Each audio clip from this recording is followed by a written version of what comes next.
think we're on.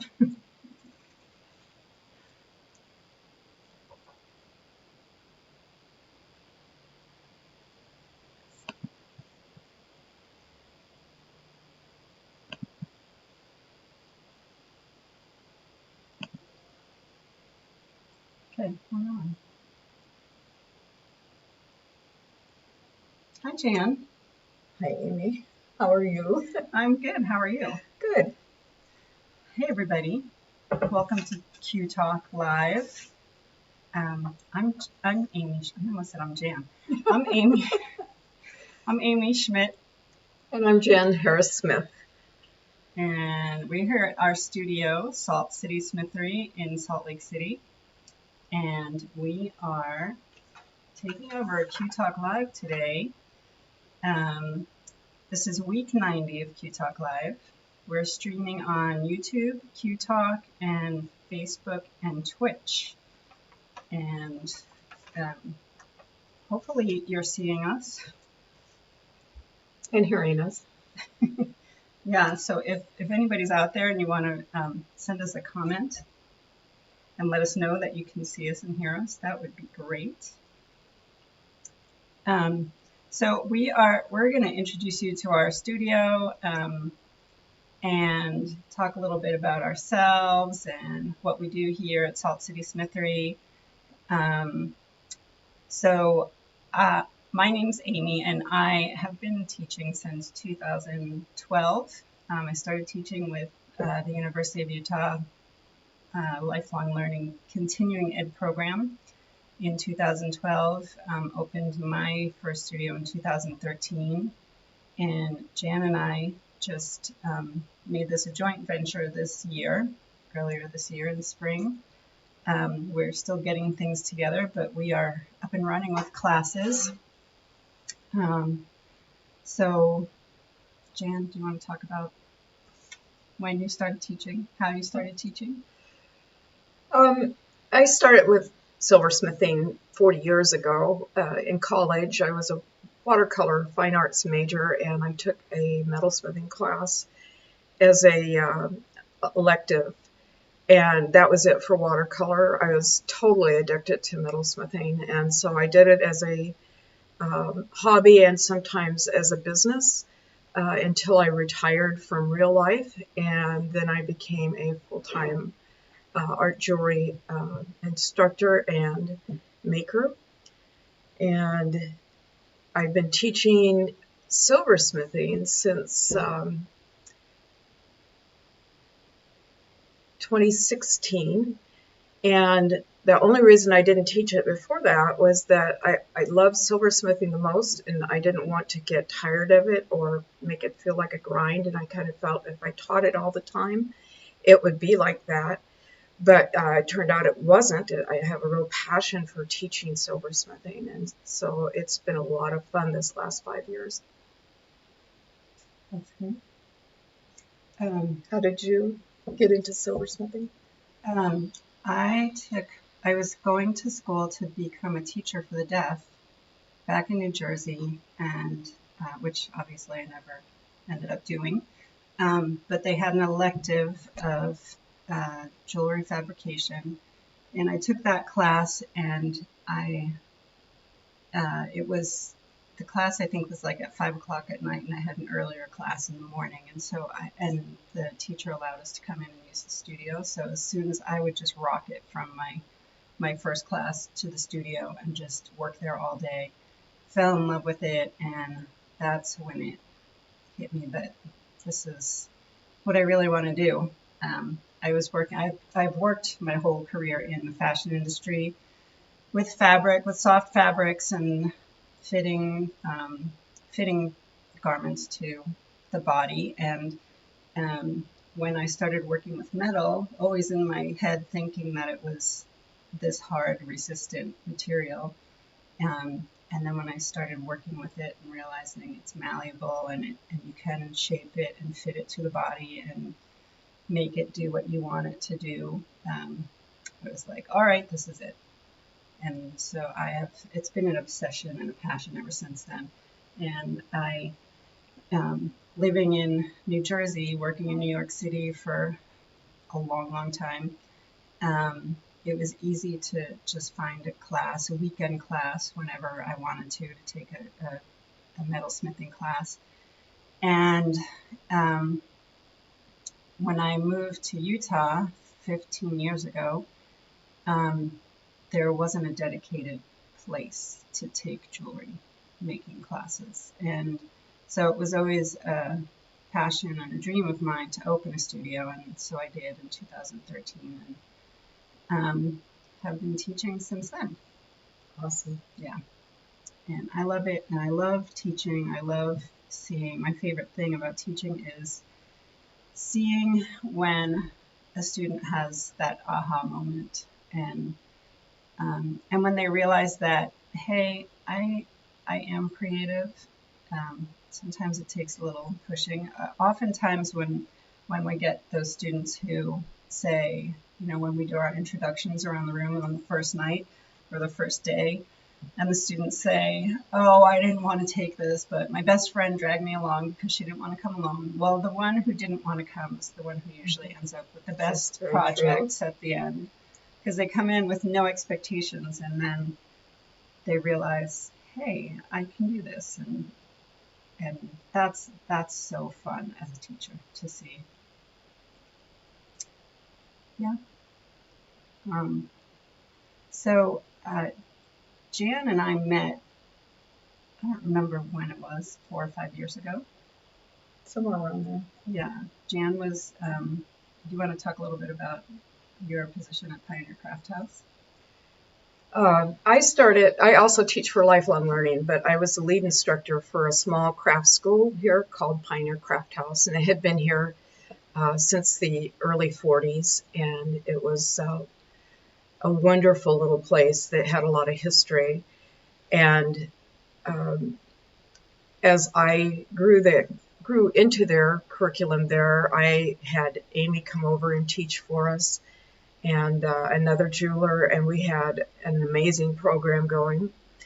And then the pandemic came, and so that closed the school, and then later the city that we rented from decided they wanted to use the grounds for something else, so it closed the school, unfortunately. So Amy and I decided that we would go forward with our own studio, and that's how our Salt Lake Smithery came into being. Yeah.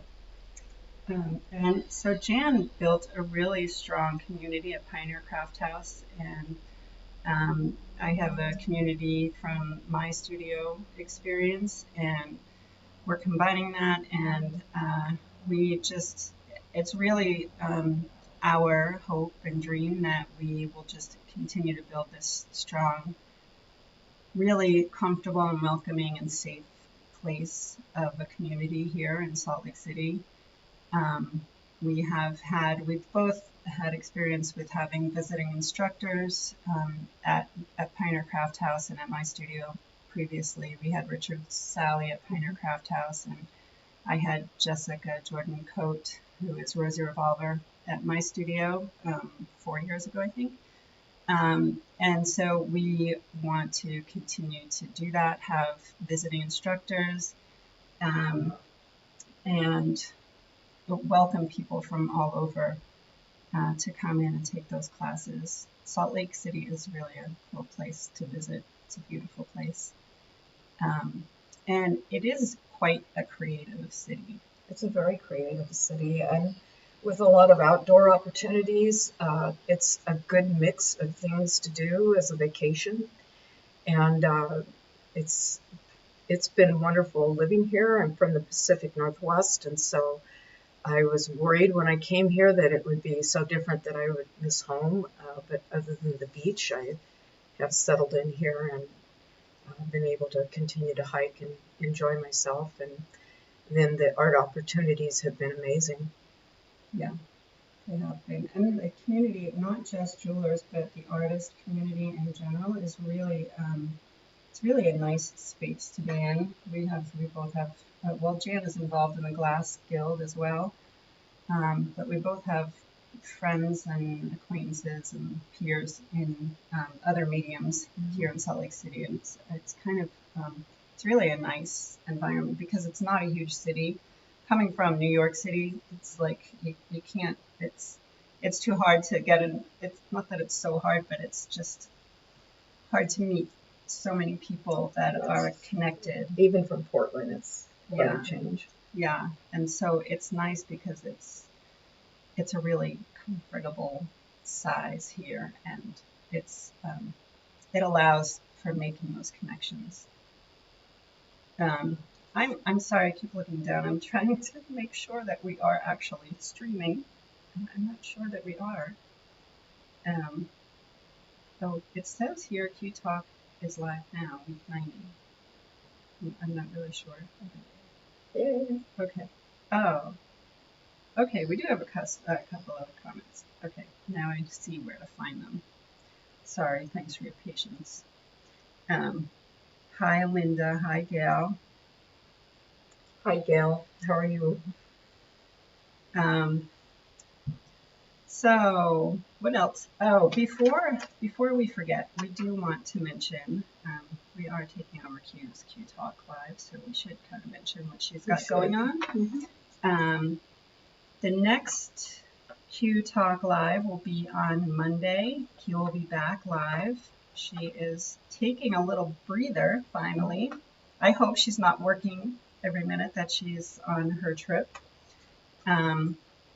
Another message that we have here is you can still register for Scott Mason and Janet Libby's upcoming Zoom classes at theurbanbeater.com. I think that's all the messages that we have from Q. And so, what do you think? Should we walk around the studio a little bit? Sure. Okay. Bear with us while we try to figure this out because we're tethered to this other camera. So hopefully we don't disconnect anything.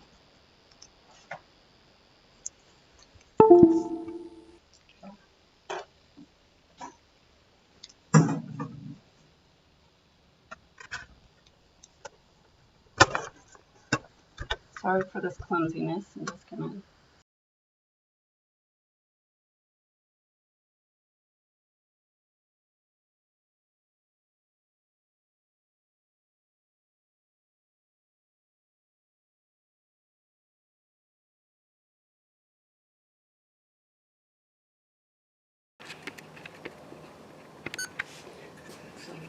Okay, awesome. Well, here is our studio. There's a little, that's where we're sitting over there. That's a bench that students use. And then we have individual jeweler's benches. Right now we have 9 of them, but we are getting more. So everyone will be set up with a bench and basic hand tools at each of the benches.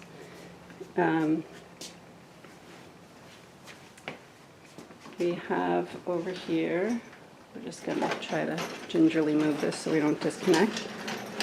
And we'll have a flex shaft at each bench. There's another bench over there, and then a bunch of shared tools, specialty pliers, mandrels. We are pretty fully stocked here, fully equipped. Here is our soldering station where we can comfortably have 6 people soldering at the same time. It works out great. We have rolling mills, a vise, and hammers.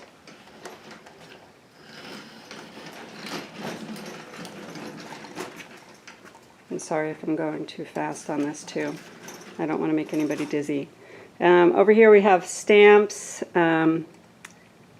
ring and bracelet sizers, jewel tool, and over here we've got, this is our personal workspace. So we set this up on the other side of the studio, so if Jan is teaching, I can work on my own over here, vice versa. We've got a PMC kiln. We are talking with our landlord about, if you see that little empty door space over there, door opening, we're talking with our landlord about expanding and having lapidary and casting in the other unit next door to us. Jan, do you want to talk? I feel like I'm talking too much. You're doing fine. That's our office space, and we have storage, and so we can work in there. It's another, if somebody's teaching, we can just close the door and work quietly on paperwork, catching up on computer stuff. Oh, yes, we have over here, well, we've got some merch. We have some aprons so far, but we're working on some other things too. A little bit, well, all of our jewelry was out for holiday shows, so we don't have anything here right now. And we've got this great collective library here. We both have collected a lot of books over the years, and so we have them here to share with students. We've got bench shear, drill press, little coffee station, because let's face it, we all need our coffee, right? So I'll just take another quick walk this way. So, do you want to hold the computer? Would that be easier? No, that's okay. Okay.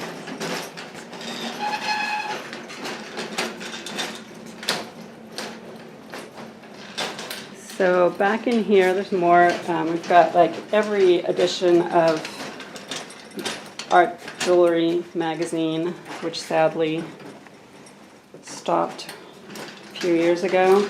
And this is our pickle room. We've got a sink and first aid in here, and tumblers, pickle, flat lap, which we've got to set up. And that's about it for the studio space. Sorry, we've got it. And we have the space here too to put more tables in, more benches, so we can have more students when we have visiting instructors. And we'll have more space when we get the room next door. But it really works out nicely. We have our classes that are currently going on. We've done quite a lot of the University of Utah classes, and it's been really nice. And some open studio time too. We do offer open studio time. Maybe we should go back and get back on camera ourselves.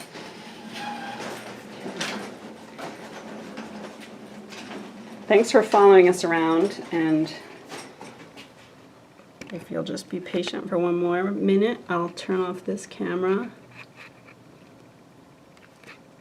and move to the other.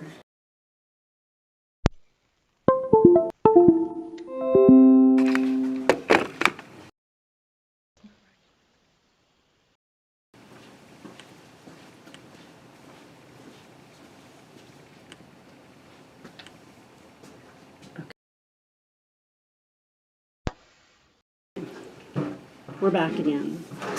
I'm going to check comments and see if there's... Hello, Larry from Charlotte. Thanks for checking in, you guys. Does anybody have any questions? Comments?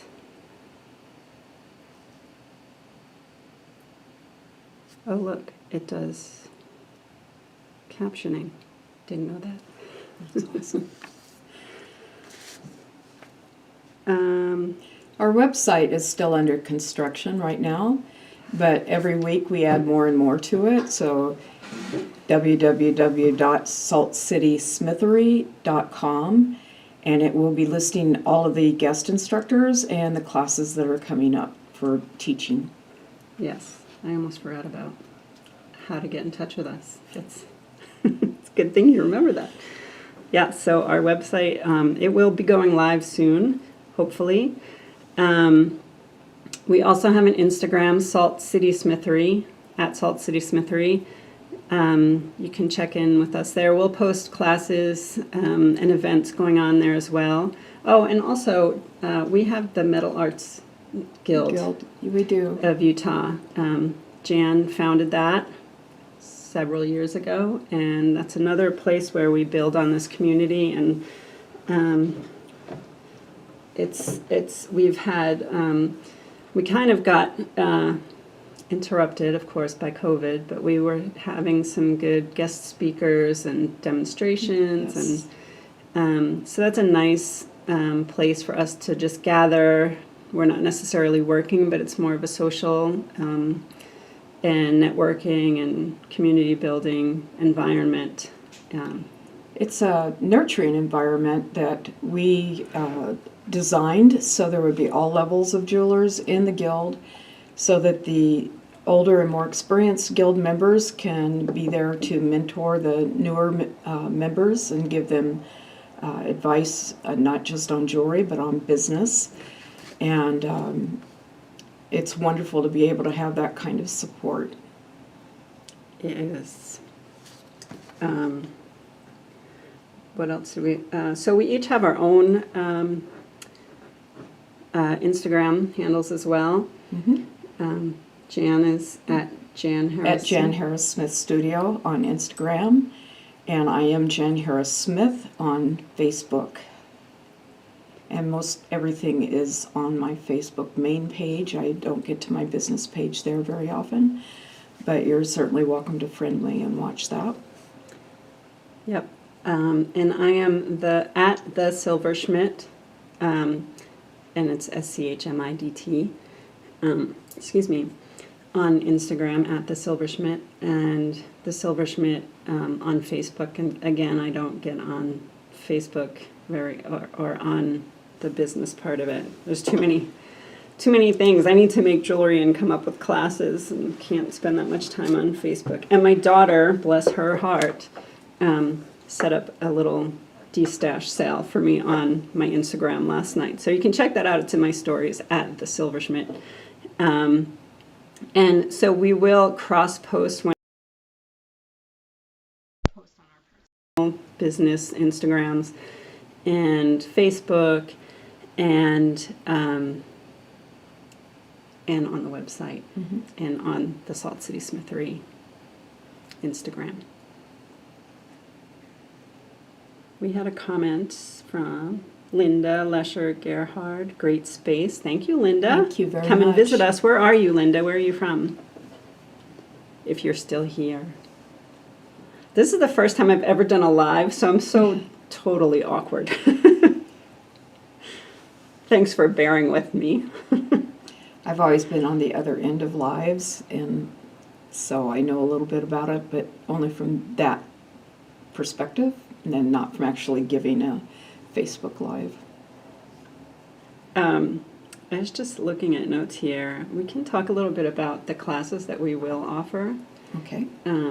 We're working on our schedule now for spring, for winter and spring, and we will be doing beginner metalsmithing. That's always going to be on the calendar. And then intermediate classes, although they might not be called intermediate classes, we'll be doing different classes. We both really like to work with the design side of things, and working with students to really hone in on their design voice and develop and strengthen their design voice. I think that is actually both a strength that we both have. And so we will be doing classes that are more student-driven than instructor-driven, I think is a good way to say it. And so we'll have classes where once you've taken a beginner and intermediate class, where you can come in and basically set your curriculum yourself and work on whatever you want to, and have us here to guide and help you with anything that you need help with. We both really like learning that way as well, and I like to go in and take a class. I still love to take classes, and we both recommend that you take classes from other instructors as well. As many instructors as you can. Yeah, and there's so much being offered now with Zoom and online classes. Jessica Jordan Coate and Richard Sally they're both doing online classes, and they're both amazing, really great instructors. And if you have the opportunity to take one of theirs, it's a great thing. There's Little Metal Foxes and Lucy Walker. I'm sure if you're in this... Metalworks is also full of online classes. Yes. And that's WERX at the end of that. Yeah. So I think that there have been some pluses from COVID, and that's kind of that we all got closer as communities, and people jumped on the Zoom bandwagon and the virtual learning, and so it's allowed relationships to be built across the country and throughout the world. We have both been doing Virtually Ever Crafting with Q the past couple of events, and it's been great because I took a class from Suli, and she's in Vienna, and I've had a few international students. One was in Australia, I think, and I think somebody in England maybe, but then students from all over the country. So that's been really fun to do, and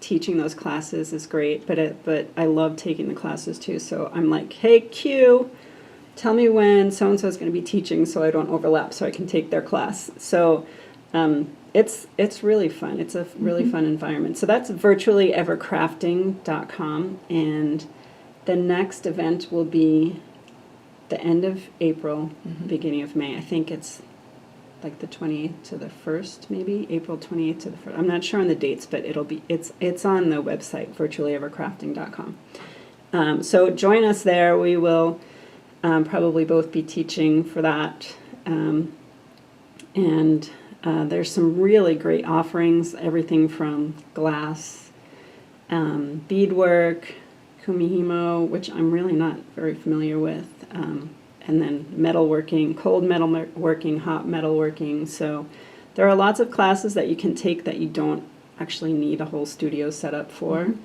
And there are a lot of good beginner classes that you can take if you're really thinking about developing a studio at home. Very much so. Yep. What else? Larry Richards, thank you very much. He says you're doing a good job being live. And Linda is in Southeast Pennsylvania. Hi in Pennsylvania. I hope you guys are having good weather. We have a nice sunny day here. This is the last of our sunny days. We're supposed to get snow tomorrow. We need it badly, but yes, we do. You kind of say, gee, couldn't it just stay in the mountains? Yeah. Yeah, although some days I like it to I like to be just snowed in and not have to do anything or go anywhere. So, what else?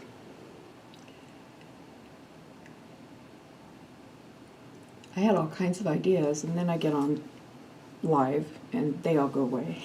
So. Boom. Janet Libby says, what's your favorite class to teach?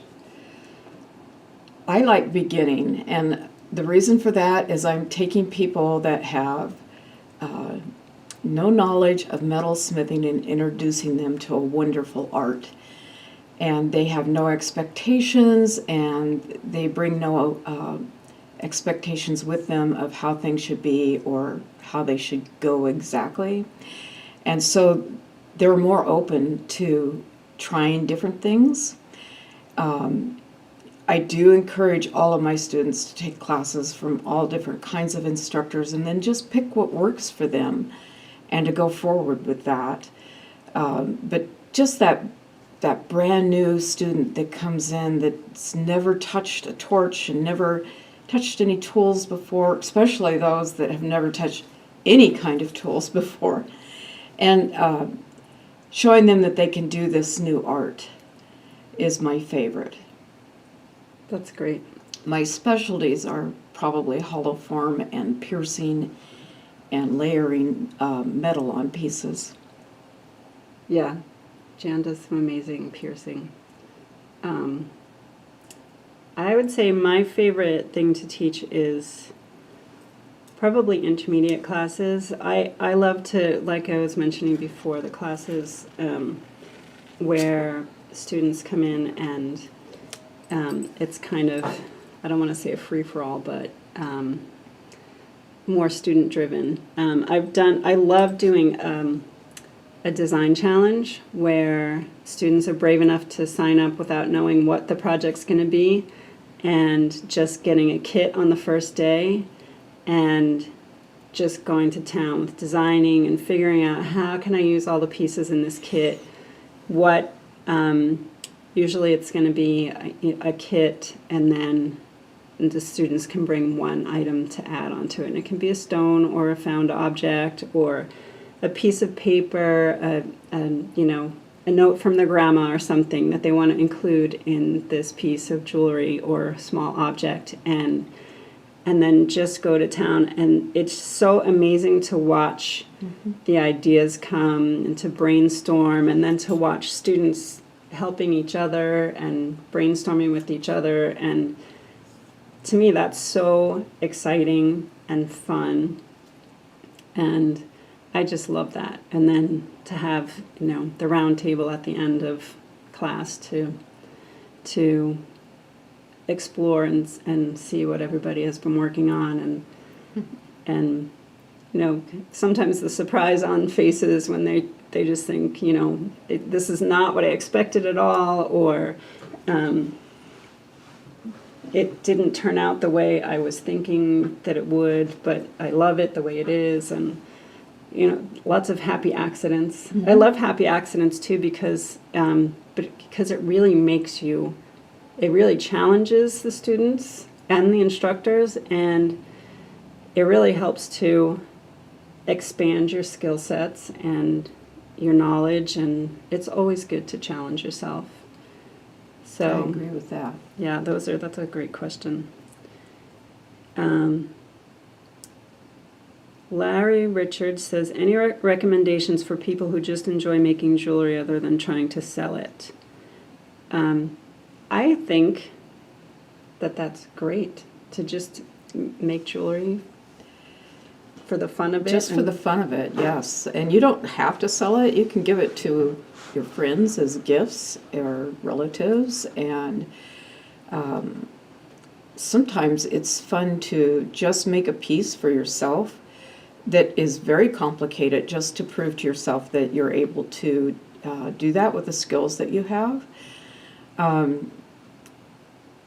Selling takes a lot of time, and you have to learn to balance what you love with what you end up not loving as much, and especially if you're traveling to different shows, or you have close deadlines, and you find that it no longer, the work you're doing, you're just churning out to sell, and it no longer excites you.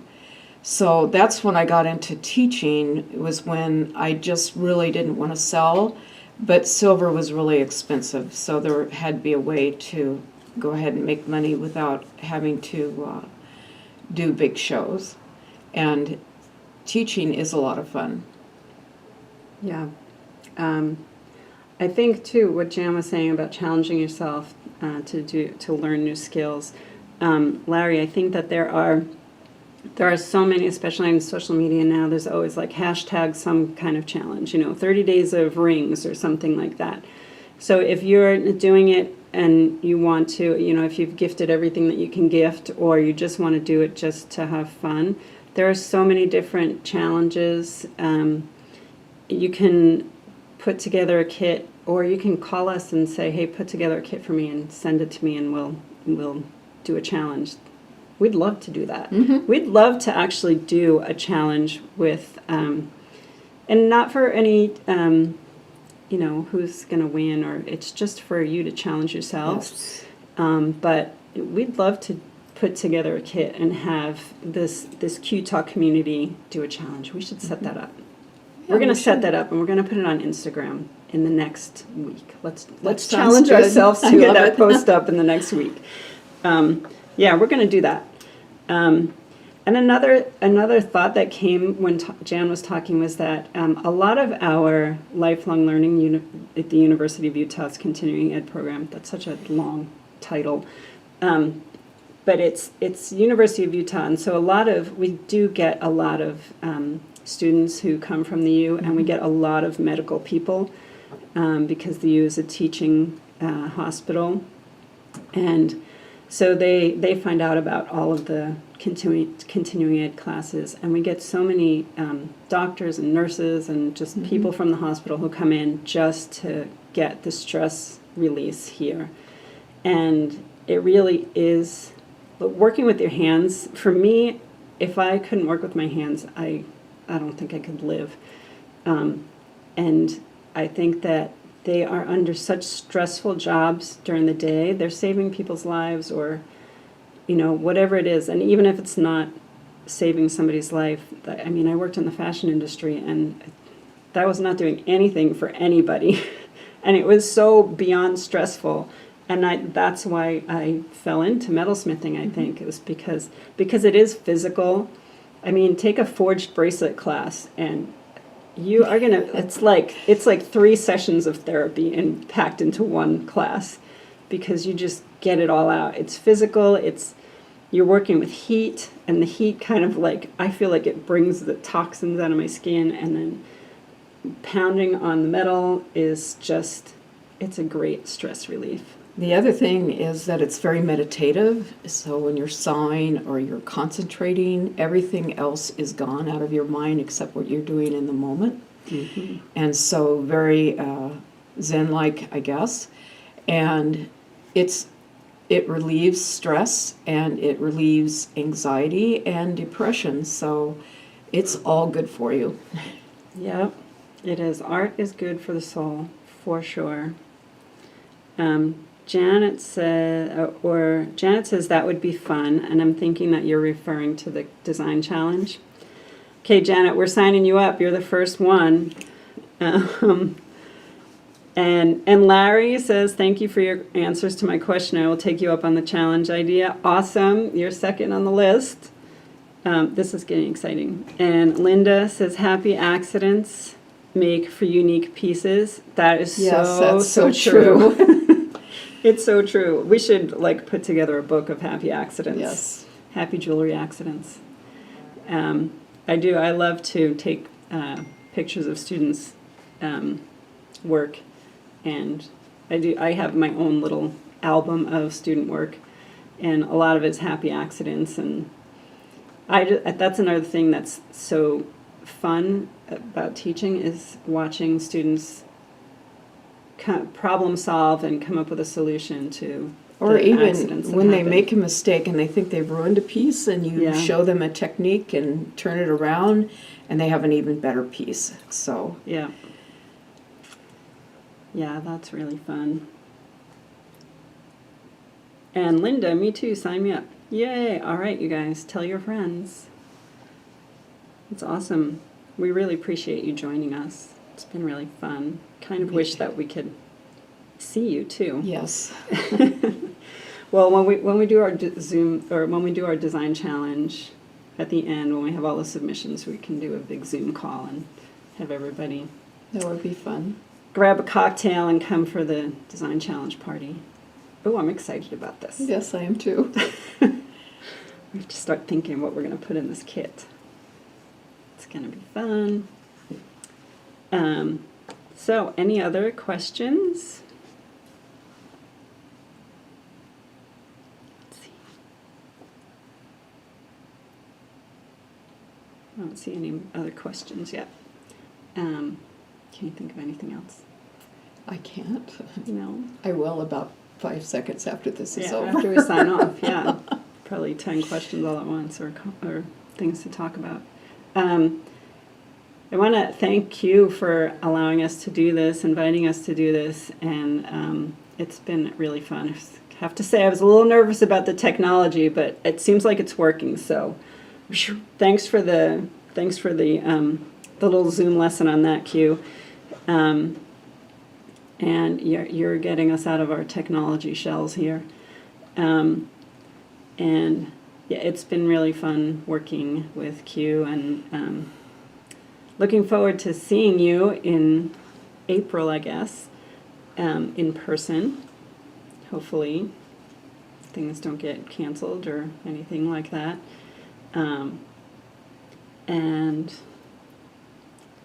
I guess that's about all I have. That's all I have. Yeah. Thank you so much for joining us, and thank you, Q, for giving us this opportunity. Yes. Thank you. And don't forget, I'll just mention again what Q had here. She will be back with Q Talk Live on Monday. And you can still register for Scott Mason and Janet Libby's upcoming Zoom classes at theurbanbeater.com. Janet, what are you going to be teaching? Larry, you're welcome. Thank you for joining us. Linda says thank you for sharing your studio. You're welcome. Thank you for joining us. Hope we get to see you in person here someday. We'll offer some fun classes that you just can't say no to.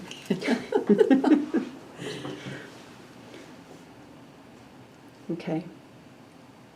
Well, Janet, I'm going to look and see what you're teaching. Marcy Deischer, thanks, and please add the Instagram links here so we can all log in. That's a great idea, Marcy. Thank you. Okay.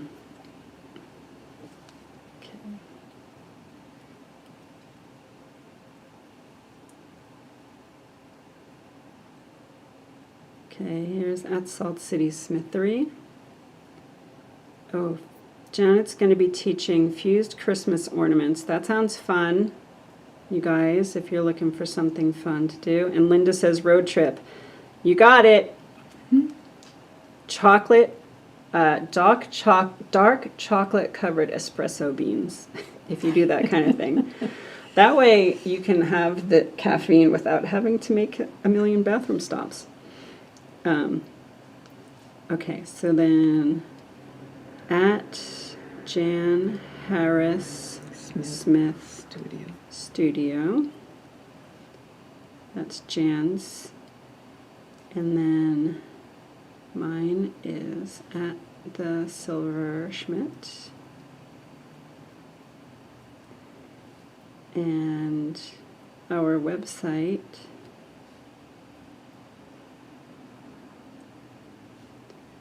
Salt City Smithery.